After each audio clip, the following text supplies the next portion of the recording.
got the bloodlust. Me too. I want to kill. Let's kill.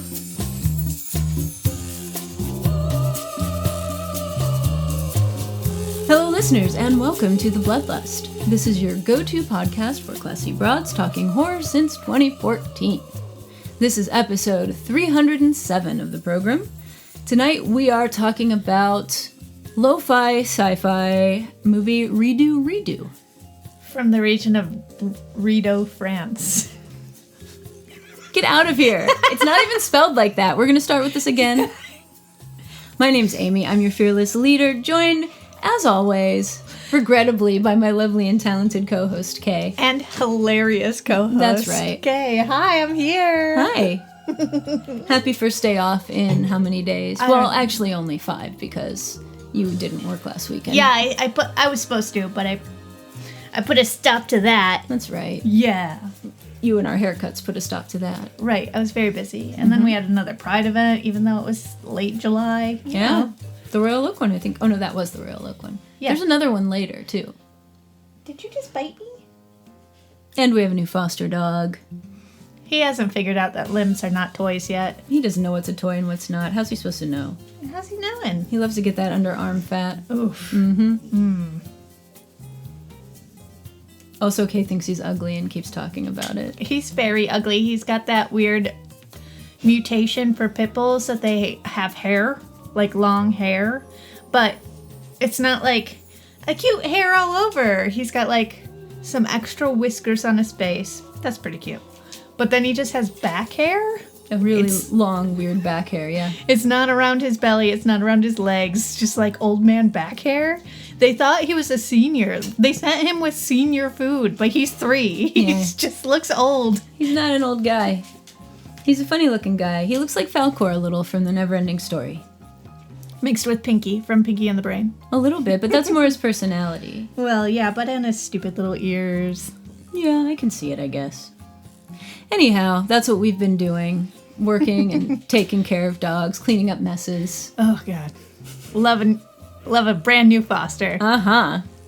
Not stressful at all. They're taking notes from Barbie, who still doesn't know that it's not okay to pee and poop in the house. That's right. So. Nah, he's been pretty good.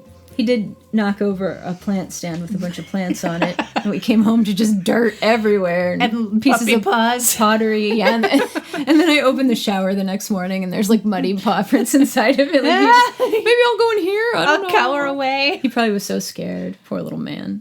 We just went to the movies. We were gone for 2.5 hours. Well, he was beside himself. Yeah. So, we don't really have a proper roundtable for this episode. I couldn't really think of much. But we did end up watching a movie by the same writer-directors of Redo this morning. So we thought maybe we'd quickly kind of talk about that one a bit. I was very grumpy at how abruptly Redo ended until I watched this movie this morning where they did the same damn thing. I think they both ended at fine spots. Yeah, it's just very like... And we're done. Done. Yeah. I said what I need to say. Nothing. Well, I kind of feel like both of them seemed like there was more, but they cut it out. Maybe. It felt that way to me. I'm just like, oh, we're done. So I wonder if that was it. If there was like we need to shorten this to make it more palatable type thing going on. It was fine before. I guess we'll just do that again. Right. Chop it. I mean, I don't know if that has anything to do with the ending, but just possibly related, possibly not. I did find that both of them seemed to have stuff where it seemed like they were maybe going to pursue a subplot more, but then they just didn't. Yeah. So we're talking about Redo, which came out in 2026, but they previously, these McManus brothers, made a movie called The Black Island Sound in 2020. And that's the one we watched this morning. Both of these movies are kind of sci-fi. Yeah. Both are straight up sci-fi, I guess. This one, I think, has a little bit more of... Which one? Redo has a bit more of an action-y feel to it. Oh, sure. Where Block Island Sound is a little bit structured more like a horror movie, I guess. Slash more like a mystery. Or, I don't know. Yeah, I don't know or a family drama or something. Yeah. Not so much as... Redo has a lot more action sequences in it. Is a lot more violent. Yes.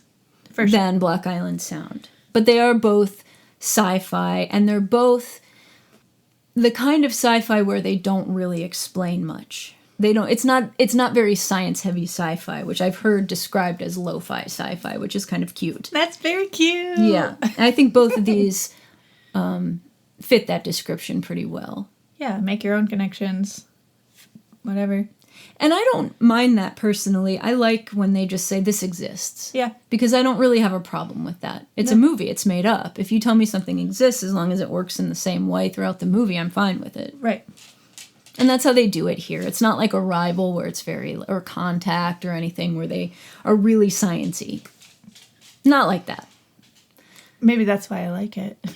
Perhaps, Because it doesn't hurt my brain. I'm just like, all right, we're doing this. Right. So, do you want to try and describe a little bit? I didn't write like a synopsis or anything of Block Island Sound. Do you want to try and tell the listeners a little bit about that one? Sure. We are on an island, and we've got a main family that we are following. It is father and son still living on the island, and then two sisters who have moved away. One is in New York, and one... Somewhere closer. Yeah. Hard to say. But something's happening with Dad, and the brother's, like, trying to handle it on his own, trying to get him to stop drinking as much. He thinks that's where it's coming from. Right. Dad's sleepwalking, sleep driving the boat. Yeah, he keeps waking up on his boat. Yeah, it's crazy. He ends up passing away, presumed passing away, because first he's just missing. So the daughters come home, and you can really see that the family is not, this is not a synopsis anymore.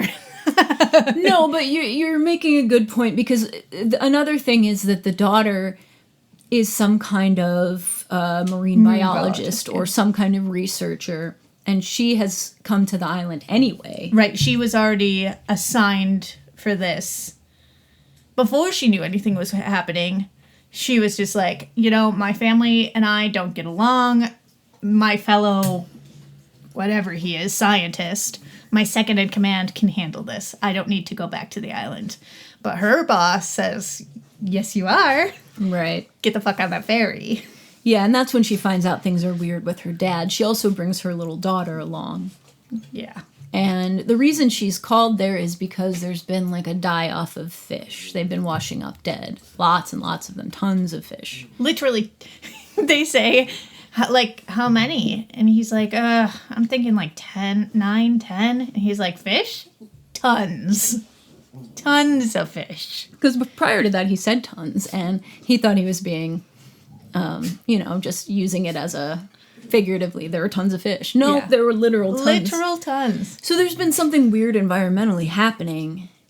At the same time, Dad is acting weird. There's existing family problems where the mom died, and it seems like the girls kind of left and don't check in, but the brother's left to deal with it. But the brother has his own problems where he's acting a lot like Dad, drinking a bunch, and, can you guys go play somewhere else? Can you go not play under the table where we're...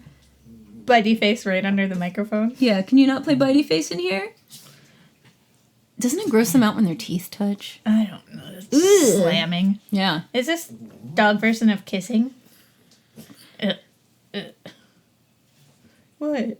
No, have fun. Just be quiet, okay? So that's kind of the setup here. We don't exactly know what's happening to Dad, but he's also, I guess, wanting to abduct, because he looks at the little girl like crazy, his granddaughter, before he disappears and dies. And it seems like he's going to take her. Right. And there's a point where he might have grabbed her or something. But then She woke up, she screamed, and mom's in the house, and brother's in the house, and they stop So him. they come out, and they're just like, Dad, what are you doing? And he's just like, she probably had a nightmare. I'm surprised that he came out of that, like, weird trance that they're always in that quickly to come up with the nightmare excuse. Because it seems like he should every other time that they catch them, they kind of just, like, stare into space. Right.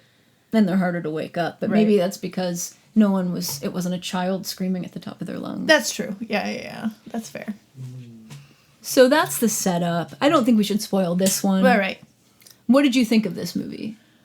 I liked the other one better. Did you? This one was fine. Yes, just fine. I would give it maybe a 2.5, maybe a 3. The acting was fine. It had the same character, the same mom who I loved in the other one. Me too. She didn't really get as much to do in this one. Right.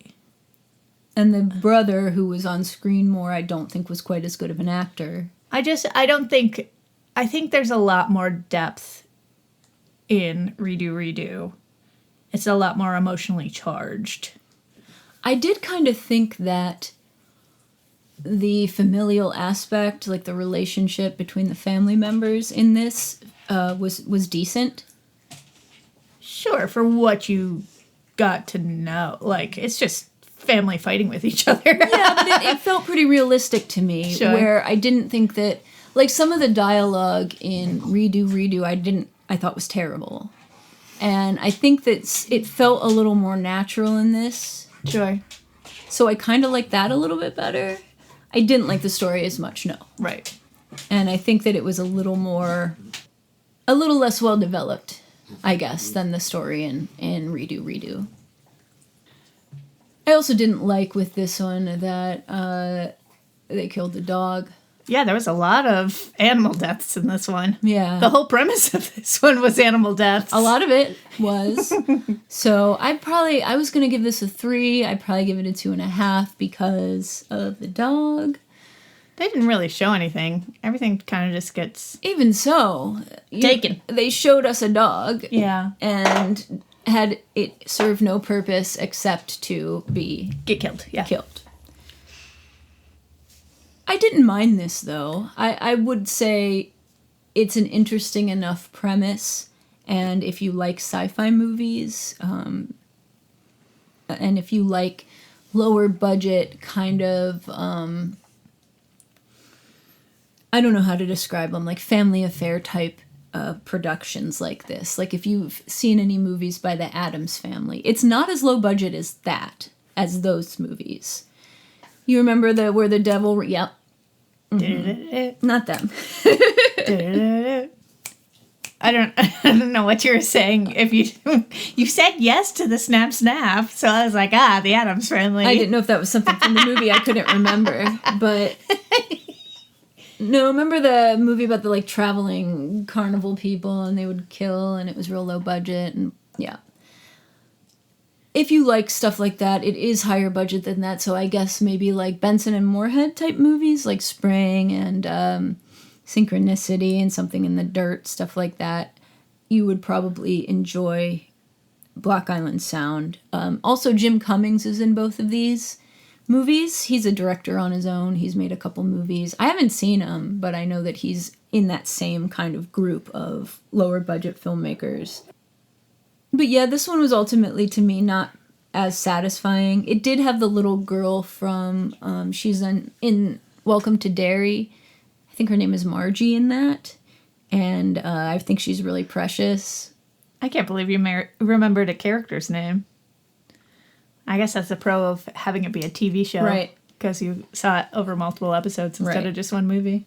Even though I watched basically the back half of that because it's terrible. But she was really cute in it. A lot of the kids that they cast on the show are really cute. And she does a great job in this. But it seemed like, to me, I liked the dialogue and stuff between her and her mom. And I thought that they had nice chemistry in their scenes together. But then they just left her alone and didn't feature her at all in the rest of the movie. Yeah, that was strange. Like, even just if you're thinking about the mom's perspective of, like, Why Yeah. aren't you checking on your child? Right. Why haven't we seen her for a full day? That's what I'm She's kinda not mean. she's not in school. She's not Right. You're there for a long time. Why are you not?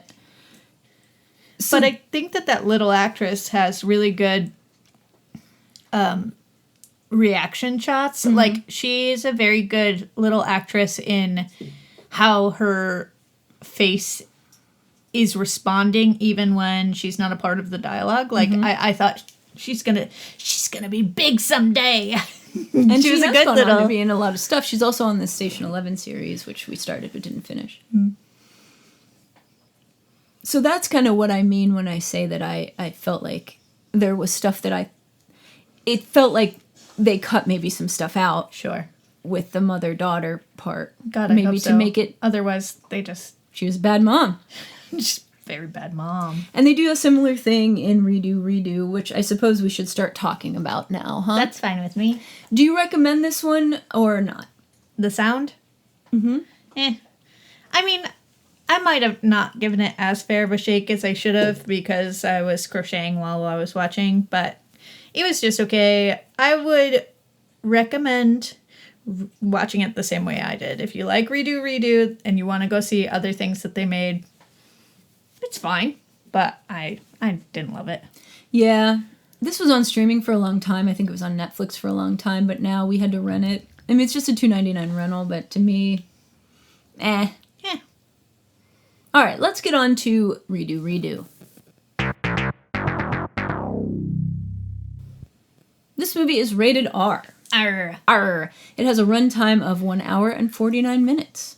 A little longer than I thought it was. It was written and directed by Kevin and Matthew McManus. It stars Michaela McManus, their sister. Those two are brothers. It also stars Stella Marcus and Jim Cummings, like I said. It premiered at South by Southwest. What the hell? Just a little bork. Okay. It premiered at South by Southwest March 8th of 2025. It was released in the U.S. in theaters, but just a small amount of them, February 20th of this year. On Rotten Tomatoes, it is 97% fresh with critics and 61% fresh with the audience. And I wonder if that is not because it takes them about 25 minutes to reveal what's happening. Sure. So we're going to tell you what's happening. Yeah, you don't even have to wait 25 minutes. We talked about it and decided that it's too much of the plot to not discuss it. Right. I don't think it totally ruins anything. I kind of thought that this was...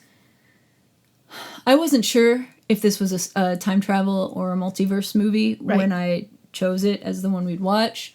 But that was kind of all I knew.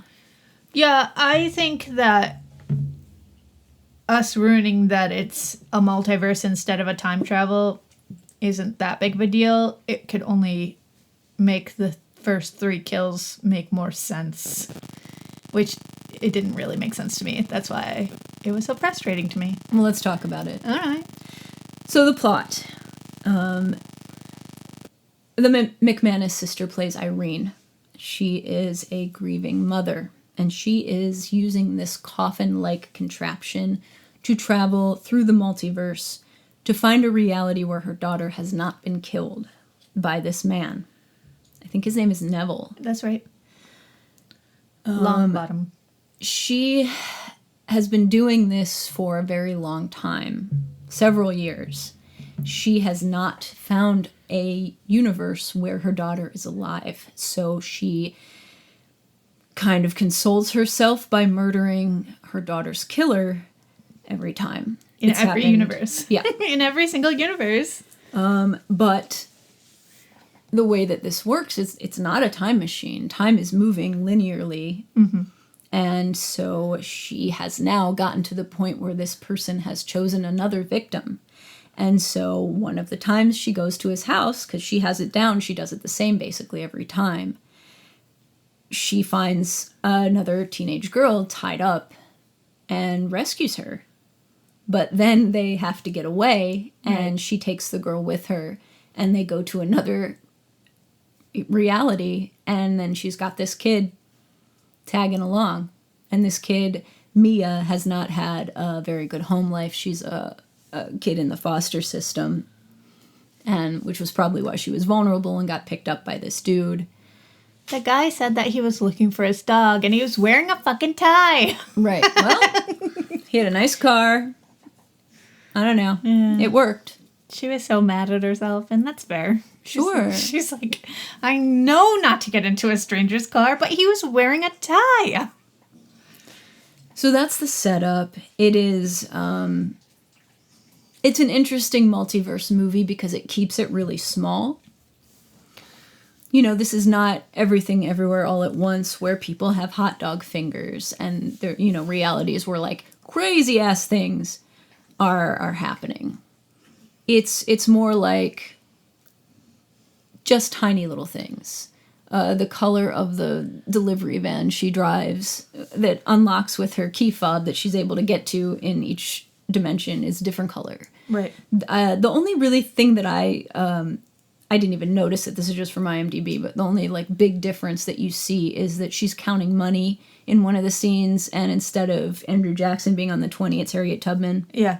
But the changes are small. I think that maybe if it was zoomed out further, like we are following her.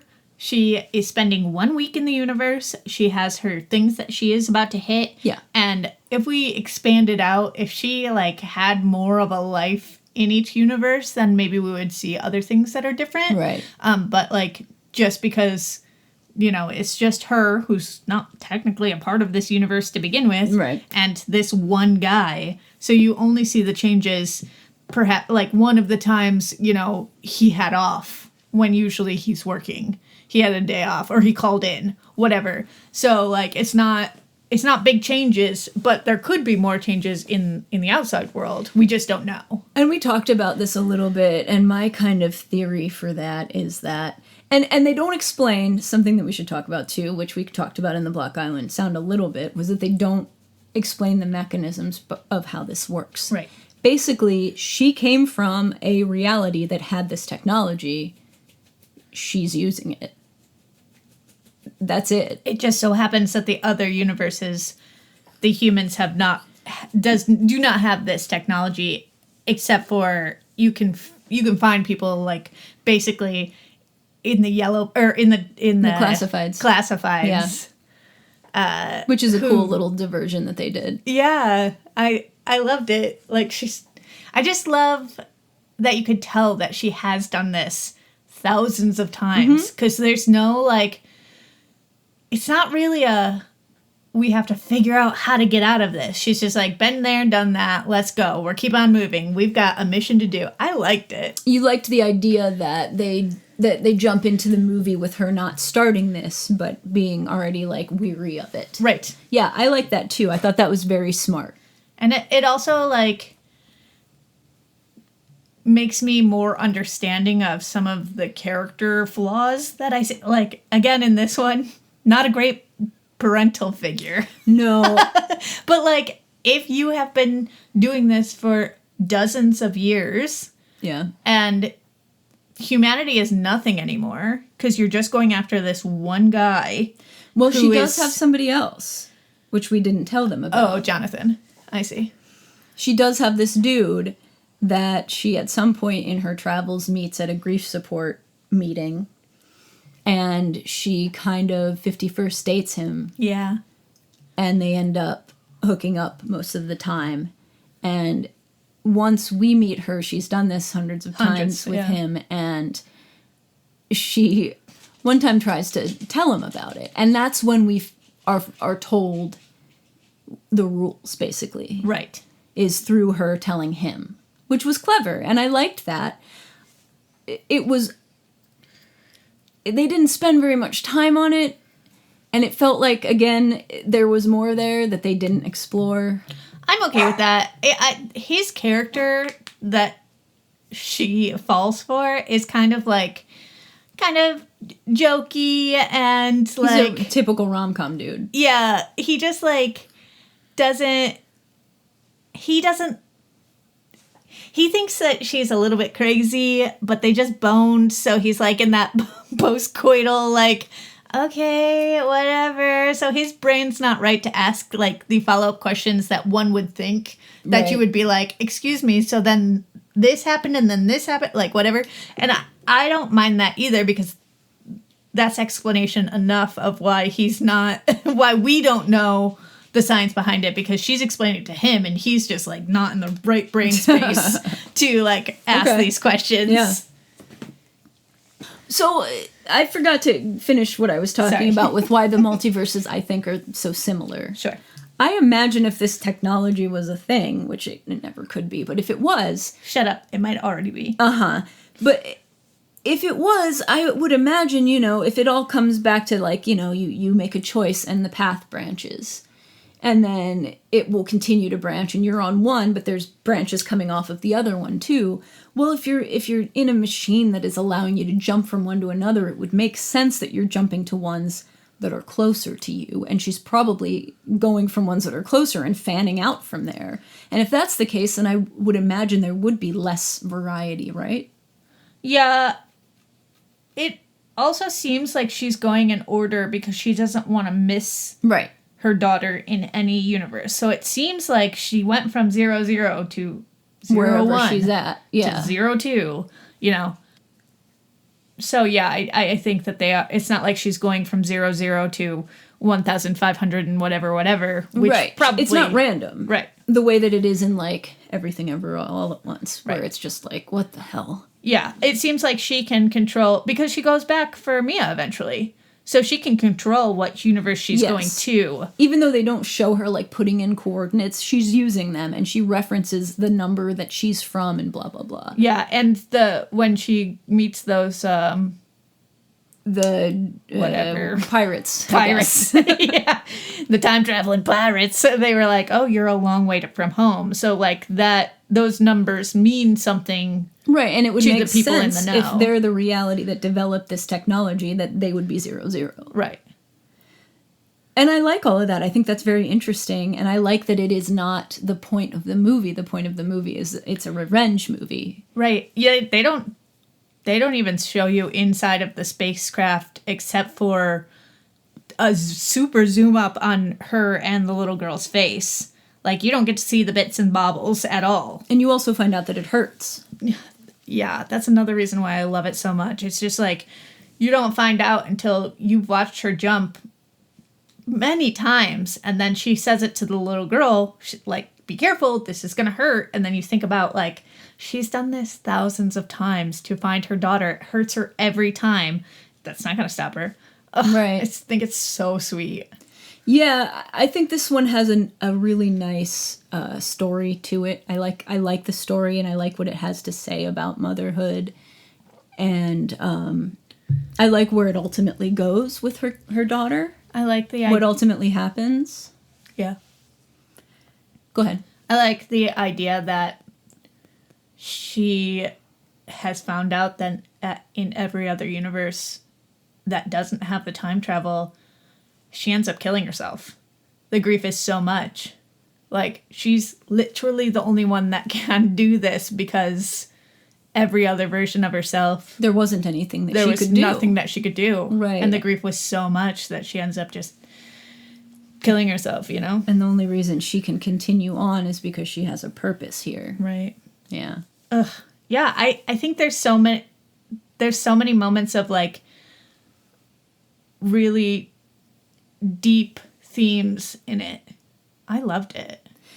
Yeah, I also think, I agree with you. I think it has a lot of nice things to say, and I think it's a really good example of science fiction being used to tell a story that's about the human condition. Right. And I think that's what good sci-fi does, generally. I mean, it gives us, I guess that's not all it does, because it gives us really cool ideas that allow us to explore human themes, I guess, is really the only thing we ever use stories to do, right? I also think that, you know, you might see that this was written and directed by these guys and see that this actress has the same last name and think that it's all nepotism. And it might be. I mean, she's done a lot of TV stuff and some movie roles, but I think she gives a really good performance here. I was very impressed with that actress. Yeah, I liked her a lot. I think the teen was Men's a Men's. Oh, I liked her too. Did you? I think I think absolutely she would be a snarky ass kid who was bebopped around in the foster system, always like, you know, being othered by kids her own age, so she has to be with like the adults and grow up too fast, and then she gets kidnapped, and then she gets saved, and then the person that saves her is like, no, I don't want you. And so it's like, I think it's completely reasonable, all of her stupid 15-year-old antics. I also think that it makes a lot of sense, because what happens, listeners, is that once she tells the kid what she's doing, the kid wants to go and kill this guy too. Which makes sense, because she almost got killed by this guy. Yes, she wants revenge for this too. Not only did she almost get murdered by this guy, but this is somebody who has grown up with absolutely no control over her life. I mean, kids don't have control over their lives anyway, but this is like the ultimate version of that, growing up in care.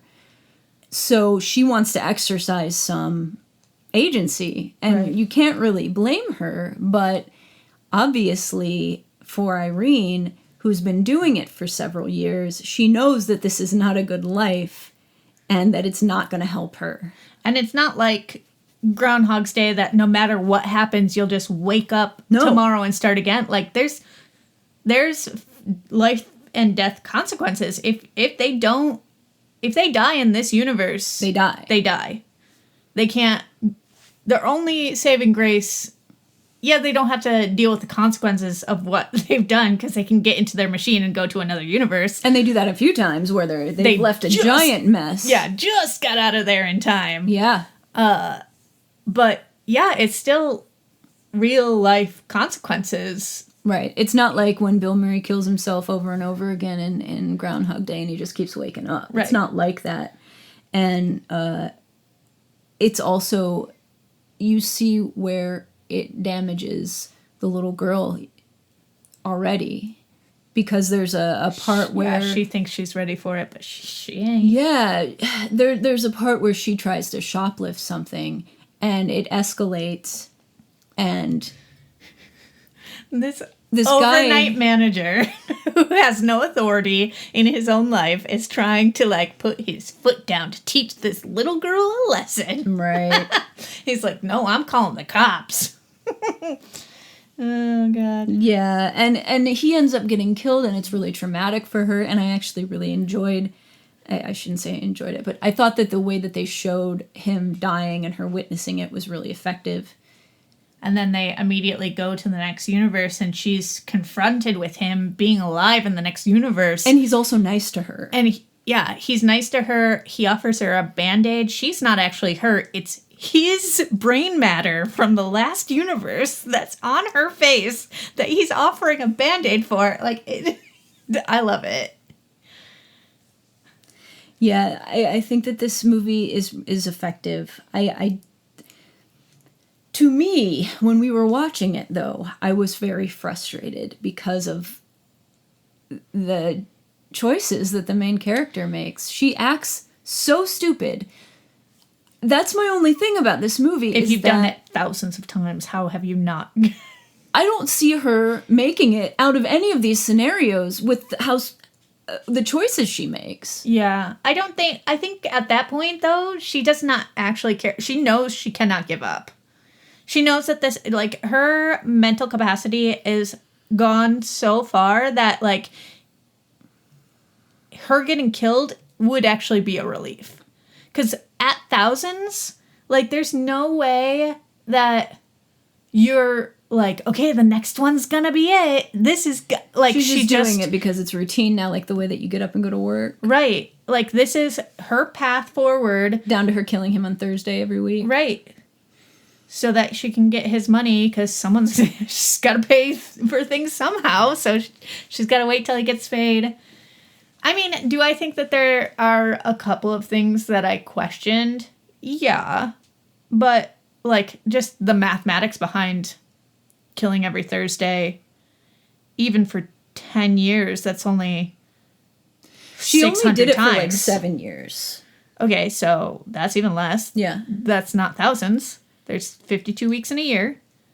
Well, Unless she was killing more at the beginning and Right. didn't care, and then started after 'Cause she hundreds. needs money. Yeah. Because time keeps passing for her. I guess she could do like a Thursday, Friday, Saturday. He wouldn't have spent the whole paycheck. Whatever. She could It have doesn't also matter. robbed a bank and then just took off. Yeah, that's true.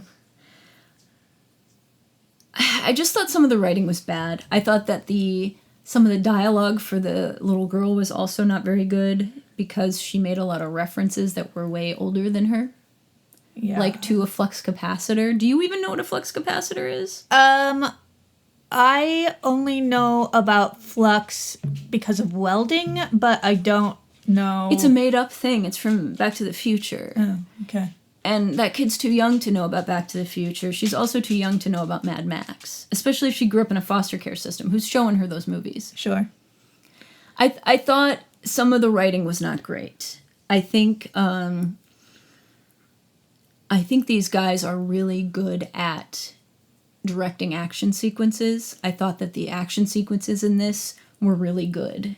The way that they unfolded, there are several of them and they're very stressful, and I think they're choreographed really well. Yeah. Also, the opening sequence of this movie is really bold and really cool. If I knew what the fuck was going on, I would have appreciated it more. Because you got kills of the same guy. You know, I think they did it 5 times before they explained what was going on. And the opening is great where you kind of are on her face. The camera's watching her, and as it comes out, you see that she's watching a fire.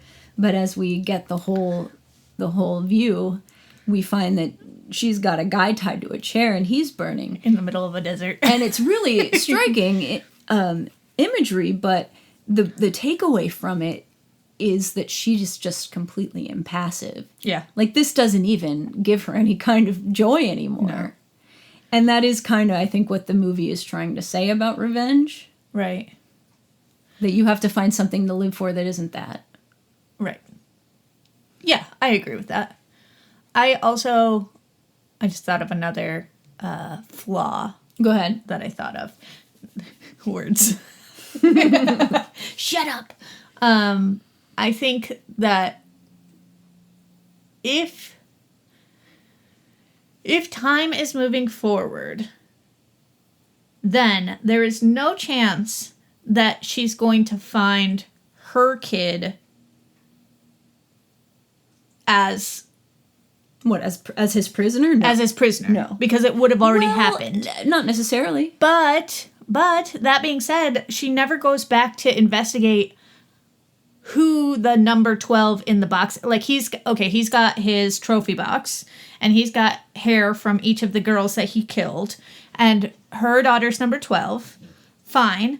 But what if in one universe her daughter was not number 12? She never expands out further than that. She sees 12 and she says fine. Well, she probably knows kills it's him. her kid's hair, right? Just by looking at a lock? I don't think so. Maybe not. I don't know. Doesn't matter. Just nitpicky, but it is something that I thought of. Stuff like that is always kind of going to happen in movies like this. I think this one does a pretty great job, though, as far as not leaving too many loopholes that are easy to pick apart. Right. To the extent that I would watch it again, and I think it would probably hold up. We were going to watch it again this morning, but we decided to watch the other one. I really enjoyed the little diversion with the smugglers. I thought that made it interesting. What about the diversion with the Eileen Warnos motherfucker that picked the little girl up? I liked her too. What was her deal? She just wanted a young bride? What did she want? No, I think she was trying to help that girl. Are you sure? Yes. I'm too jaded. Oh, I think she was trying to help that kid. And she was trying to give her like a cautionary tale. Yeah.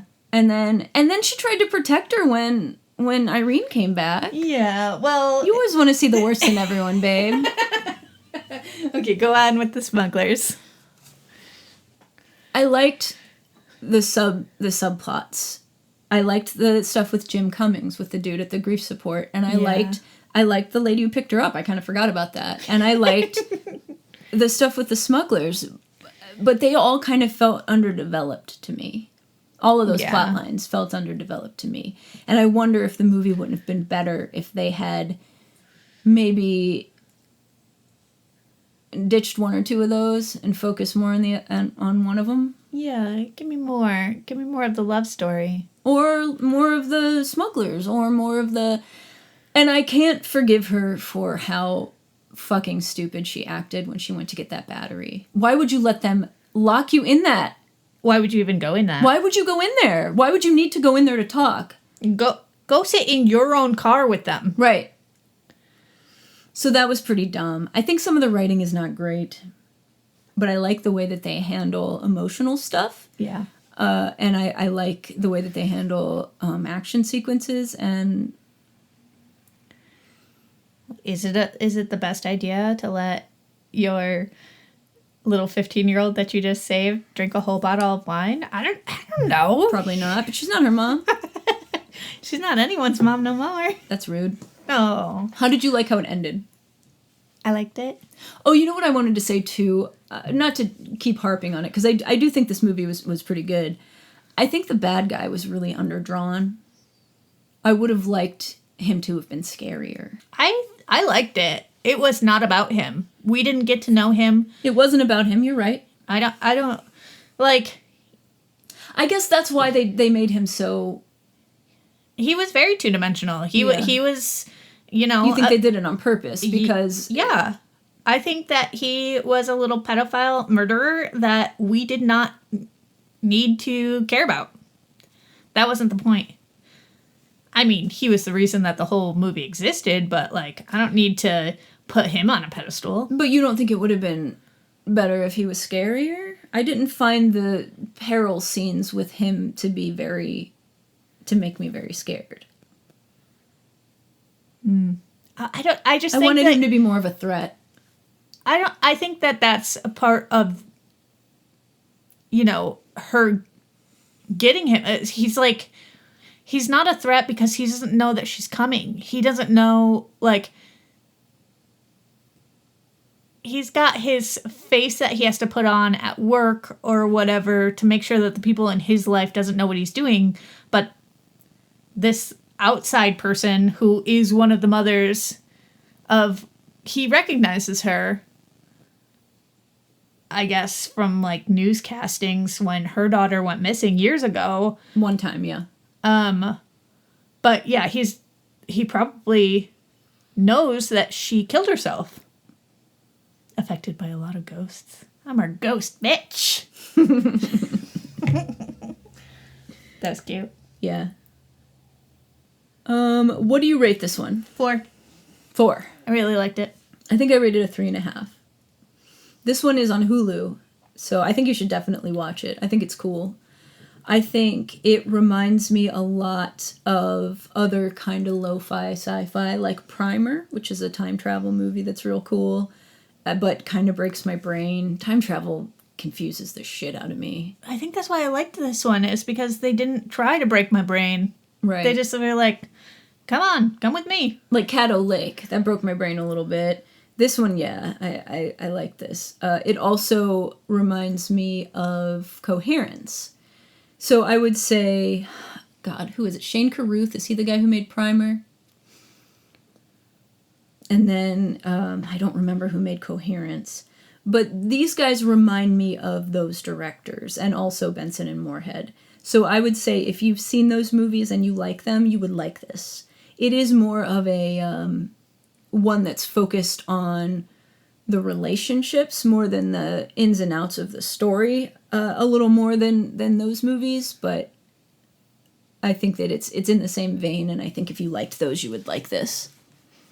And I think that they did a better job with this one. I think that there's a marked improvement over Block Island Sound. I agree. Yeah. All right, let's spoil this. Spoilies. Let's spoil this motherfucker.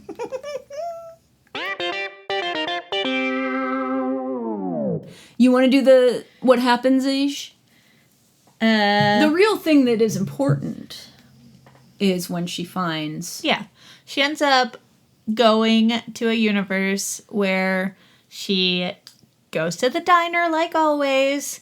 She's asking for Neville. How do you say his name? Neville, I think. Neville. I think his name's Neville. And oh, honey, he hasn't worked here in 15 years. I think that's where I got the dozens from. Yeah. He's been in jail. He's serving 3 life sentences. So, dun dun dun, dun, her daughter was never killed. So she goes home. She hears an exchange with herself in this universe. Got to see her daughter older. Got to see her daughter as she grew up. Got to talk to her for a little bit and just was like, don't talk to strangers. Yeah, of course, if you saw your kid after that, that's what you would say. I teared up a little at that. Yeah, but then she ultimately thought, like, well, it's not like she can walk back into that life. But I said, while we were watching it, if she really wanted to, she could kill her in this universe and just step right in and nobody would know. I said, why the hell did they stay in that universe? She already fucked it up with Jonathan. Go to the next universe where Neville is in jail so that she can kill him if he ever gets out. And Irene is still living, so if she gets recognized again, it's not as crazy. It's not a fucking ghost in the bar. Right, because there's a moment when she's out with her love interest at the bar they always go to, and this lady comes in who recognizes her, but then is like, wait a minute, her daughter's like, no, Mom, she died. Right. After her daughter died. And then she can at least creep on her daughter, or better yet, took your idea, go kill this version of herself, and then she can have both girls, but actually she'll have to probably go get Mia also, and she'll just have those two as twins. Because if her daughter didn't get kidnapped, then Mia also didn't get kidnapped because she was number 13. Yeah. So she can have the 2 Mia twins and her own daughter just kill herself in this multiverse. Live happily ever after. Still has a chance with Jonathan because she didn't meet him in this universe yet. Yeah, there's a time when she has it pretty well down with him where she's able to, like... She knows what works and what doesn't. Uh-huh, but she tries to do it too fast when she needs somebody to talk to, and she freaks him out real bad, which was very funny. Which is the universe she ends up staying in. We don't know that she ends up staying there. She could have jumped anywhere after that, and we don't know. They don't show it. They show her setting the thing on fire. Yeah, but we don't know if they just went, okay, let me go into the next one real quick. I don't know. I'm just saying, that's a bad universe to stay in. We did not finish the spoilies. That was not when her daughter was it the same when her daughter was alive in? No, it's the one before where Mia got killed. Because Mia was in the trunk, and then Ghost Mia came, and she was the one that actually killed him because... In this technology movie, they decided to have her get caught in a bear trap made in 1825. Yes, I did look it up. Bear traps have been around since 1825, and that's what gets her. She can't get it off. He throws her in the water, and then Mia ends up killing him in this universe. But then she somehow gets the bear trap open. Well, Mia somehow gets out of a barrel that she's been thrown into the water, too. And even though Irene couldn't get the bear trap off her leg on land, she is able to do it underwater. With added pressure of water, yeah. And of not being able to breathe and the panic and everything. She's fucking Houdini. Action movies, they never really make sense, do they? That's why they're not my favorites. 1825. But I did kind of appreciate the fact that they did not show us a bear trap prior to that. Well, she brings it up when the girl's like, Mia says, I want to come with you. No, he's got traps all over that place. You don't know about them. I do. You'll get hit. I forgot about that. I brought it up when she got trapped, but I think that I said barbed wire instead of bear traps, and I think you just were like, yeah, okay, whatever you're talking about. Okay. Barbed wire, okay. So, ultimately, she decides... And she tries, actually, before this. She's like, this is not working for me. I should just settle down and stop doing this. Yeah. And I'll settle down with this kid who needs a mom. Right. And she tries to tell Mia that, like, why don't we just stop? And Mia's like, no, I want to fucking kill this guy. He has a dead version of me in his trunk. Right. You can't blame her. Yeah, so that's what's happening when Irene is finding her daughter in the next universe. Mia is trying to go at this alone. Yeah. And trying to get her own revenge. Which doesn't work. You know, thinking back about it, there's some other things that they could have gotten rid of to make the other subplots that I liked more fleshed out. Go on. Well, we have 2 sequences where Mia tries to steal bullets. We didn't need 2 of those. I don't know a lot about guns, but I don't think a shotgun and a revolver use the same bullets. I mean, it depends on if it's a 22 or a 38 or a 45. I think it's more about the caliber, but yeah, they should have just had the gun come with bullets. Yeah. There's a lot of different types of bullets. For her to just be able to randomly grab one out of somebody's shopping cart. They also showed her, like, with bullets in her pocket, because she drops, like, 5 of them on the ground. Right. And never picks them up. So, presumably, she had more than 7 in her pocket, because she stole a whole box. Yeah. But she was shooting But cans she only had 2 by the when end. she needed them. Yeah. Well, isn't that always the way? She threw 5 of them on the ground. Yeah.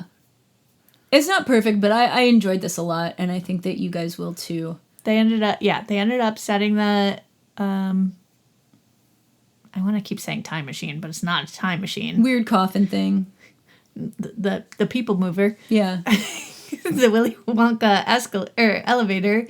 They burn it so that they are stuck in the universe that they are stuck in, but they're going to be a happy little dysfunctional family where they're both dead, technically. She goes into...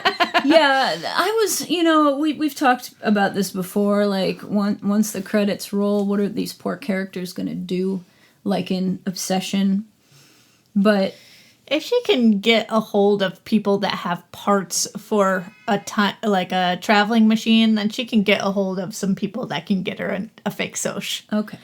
It's because they're going to be fine. They're going to figure it out. And the house that she always goes back to is her old house, and generally it's empty, but she can't just move back into it. Unless. Squatters' rights. But whatever. Yeah. In the end... Yeah, she gives up that plight. The revenge life. She decides to just mom again. Yeah, her little surrogate daughter. Who needs her? She does. I thought you were being flippant. Who needs her? So, that's what we think of Redo. Okay, loved it. I liked it a lot. We hope that you watch it and let us know what you think. You know how to get in touch with us. If you want, you can comment on this episode on our website at thebloodlust.net. You can email us at thebloodlustpodcast@gmail.com, or you can leave us a message on Instagram or Threads or Facebook. What have you been reading? Well, right now... I am listening to False Witness by Karen Slaughter. I've heard of that author. It is... Those are like thrillers, yeah? Yeah, it's a 19-hour audiobook. How long is that in pages, do you know? I have no idea. A lot? Yeah, I don't know. It's long. It's long. Usually an audiobook is around 8 or 9 hours. Wow. So 19 is... It's probably like 700 pages or something? Yeah. So, what's it about? So it's about these 2 sisters who had a really rough upbringing, and they were both babysitters for the same little boy, but his dad was molesting them as children, and they ended up killing him. Thought they got away with it, but now the son is out raping girls and doing it like in the same way that they killed the father, of like stabbing him right above the femoral artery. So he knows what they did. Yeah. They found out that he had like a camera in the attic. So he knew. And one's a lawyer and one's a junkie, and they both like are trying to deal with this. I don't know. I'm not even halfway through yet, but Sounds kind of interesting. it's very good. I read, we both read Confessions, which we didn't really talk about Right. yet. And that book is really interesting. It's so good. I think Kenai Minato is the name of the... I don't know how to say their name exactly, their first name. Okay. Kenai? Anyway, it's a really interesting book. It's all first person, but the perspective changes between, like, I think 4 people or 5 people. Different students at the school. And the teacher. And the teacher. Yeah, and one of the kids' moms. There's some, like, diary entries that we read, but it's about a murder that happens at school.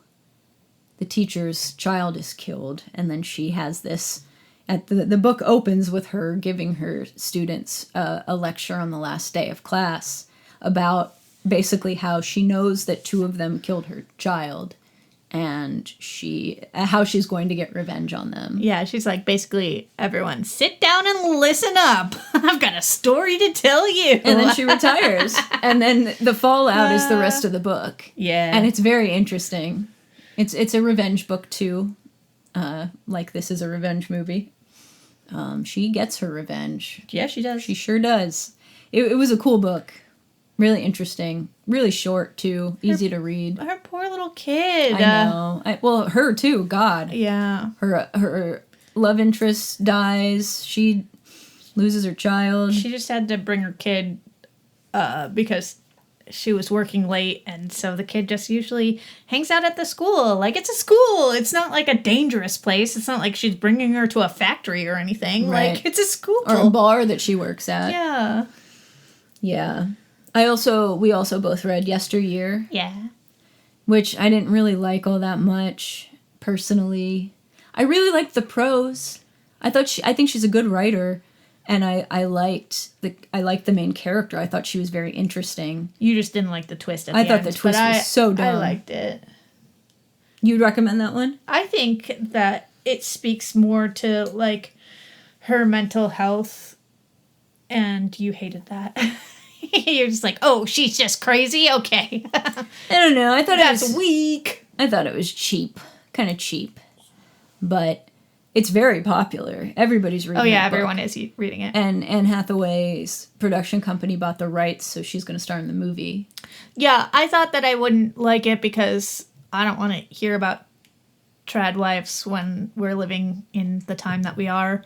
But she's not like a trad wife of like, I truly believe in this. No. She's like, oh, this is how I can make money? Okay, let's do this. Yeah, Let me bake this bread. And then she finds out that she's actually not good at this stuff. No. Neither she nor her husband are good at what they're doing. She's also not good at parenting. No, not really. But she's got 9 kids, so why not? Jesus Christ. It was an interesting book. I just hated the twist. Yeah. Lastly, well, now I'm reading, and Kay has already read, I Who Have Never Known Men. Yes. That's our next book club book by Jacqueline Harpman, and I'm really enjoying that. It's like Kimmy Schmidt, but not funny. Yeah. And it's just like, you know, a bunch of women, what I think theirs is 40. 39, and oh, maybe they find one that has 39 and everyone usually has 40. Whatever. Yes. 40 women just all living together, but they're being guarded so they cannot physically touch each other. They like just living together. They have, you know, no privacy, just a toilet that everyone just uses the bathroom in front of each other, and the lights are always on. They can't figure out when day and night is except for by when they get fed, and then they learn how to kind of keep track of time and realize that they're feeding them and keeping them on super irregular schedules, which is really weird. And the guard changes are not even on the same schedules. It's all random. But then one day, And the crazy thing, too, is that the main character of this book, she doesn't even have a name. These women were all brought here to this bunker and as adults, but she was brought there at like 2 and has grown up without being allowed to be touched by anyone. Right. So she's coping the best that she can. But she's an interesting character because of that. She doesn't understand a lot of things that are basically natural things. And it makes her really interesting. Yeah. I'm only about halfway through, and based on, I was talking to our friend who's also read it last night, and I found out that you never find anything out, which is interesting. Uh-oh. Did Rand not like it? It sounds like Rand did not like it. It sounds like Rand didn't, Rand did not like it very much, I don't think. But that's interesting to me. I'm really enjoying it. So I Who Have Never Known Men is it's another short one, really short. Yeah. Also, I reread Come Closer by Sarah Gran the other day because it had been several years since I'd read it and I kind of forgot some stuff. That book is so scary, guys. It's a really good book. Really creepy possession. It's probably the scariest possession story that I can think of. It's really creepy. And I wish more people had read it so that I could talk about it with them. Hint, hint. Hint, hint. Hint, hint. I looked it up. It's not on audiobook, but It is on audiobook. It's on Hoopla. I've seen it on there. Oh, I looked it up on Libby because I didn't have any more credits on Hoopla, but Well, I do now because it's a new month. It is. Great. So, listeners, for our next movie, even though it was supposed to come out August 7th, Teenage Sex and Death at Camp Miasma is not playing around us until August 20th. Foiled again. Yeah. Foiled again. So we cannot see it for our next episode. So there's another movie that I've been hearing a lot about. It's not in theaters, it's on streaming. Currently, it is a $5.99 rental. It is called Marama. It is New Zealand Maori folk horror. Maori. And I'm interested in it. I'm excited to watch it. It looks pretty cool. And I hope that you guys will rent it for $5.99 or pirate it. I don't care what you do. And watch it, and then meet us back here in 2 weeks to discuss it. It might still be in some theaters, too, so if you live in a cooler city than we do, you might be able to watch it in the theater. I don't know too much about it, except that it's a first-time filmmaker. I think she herself is Maori, and it takes place in the 1890s, I believe, or the 1850s, sometime in like Victorian era New Zealand. And it looks pretty interesting, so I think it's kind of a colonizer horror movie. I don't know much. But I know I love you. Anything else you want to share with the listeners before our next episode? No. We're all set? All set. Great, me too. We hope you've enjoyed this episode. And we hope that you will let us know what you think of these movies and recommend some books to us. If you've read Come Closer, I would love to hear your thoughts because I really love it. And I need someone to talk about it with. Okay, thank you for joining me. Yeah, it sounds like you had a pleasure. Thanks for having me. Anytime. Hail Satan. Until next time. Okay. This has been episode 307. I have been Amy. I'm Kay. Thank you. Good night. Hail Satan.